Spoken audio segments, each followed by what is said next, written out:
สวัสดีครับผู้ชมทุกท่านยินดีต้อนรับเข้าสู่รายการของผมรูดี้ครับวันนี้ผมจะอธิบายให้คุณฟังนะครับว่าอักษรลอลิงที่เป็นอักษรไทยใช้กันไงดีครับ Hello and welcome to another lesson of Thai letters. Today I'll introduce the lorling consonant in Thai.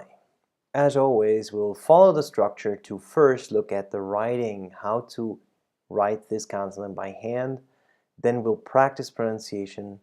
I'll give a couple of examples on how this consonant is used, and then there will be plenty of exercises for you to do in order to practice reading, writing, and also, of course, listening comprehension.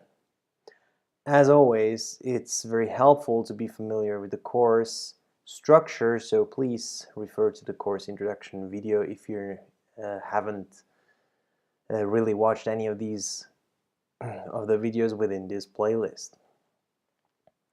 Alright, lorling. Lorling is a low-class consonant, as you can see from the blue background of the consonant card. The tones of these consonants are as follows.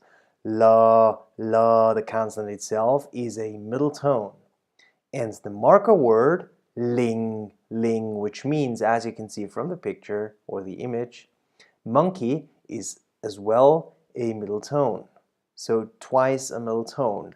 La, ling, la, ling, la, ling. Alright, but before we practice this a little bit, let's see how it is written by hand. Lorling, lorling, lorling. Excellent. You can practice this on an extra sheet of paper, or you can download the exercise material on thailanguageprogram.com, where you have prepared lines for this exercise. Alright, now let's practice pronunciation. As always, I'll speak first and then try to speak and pronounce after me whenever the writing turns red. Lorling, lorling, lorling, lorling, lorling, lorling. Very good. Let's practice another round. Lorling, lorling, lorling, lorling, lorling, lorling. Great. Now the expression or the word ling should now already be in your subconscious mind because we've repeated it so many times, so you already know that, of course, together with all the other words of all other consonants that we've come to learn over the course of this playlist. And another thing you should notice is if, for instance, somebody said lorling, lorling, that would sound off, right? It's not lorling, but it's lorling. Or somebody could say lorling, lorling, or lorling. That would just not sound right.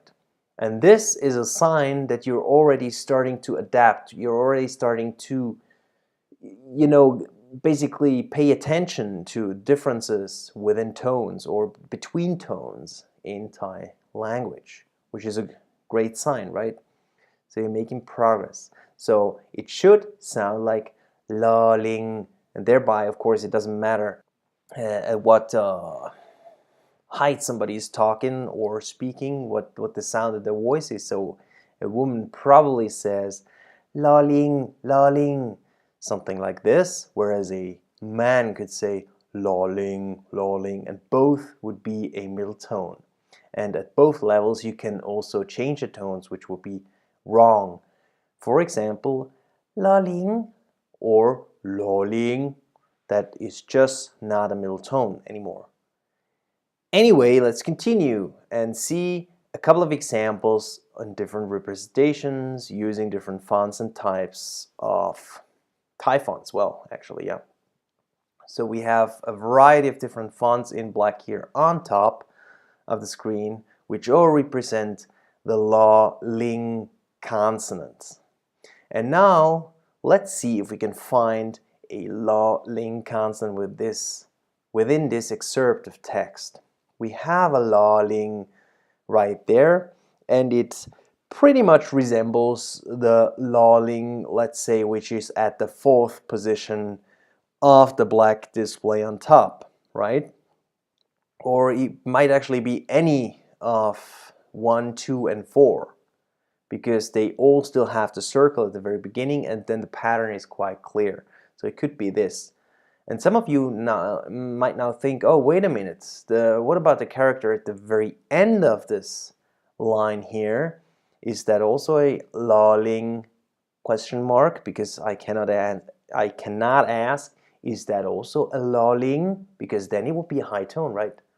This is why in Thai we have to ask questions using mai. Is this also lolling mai?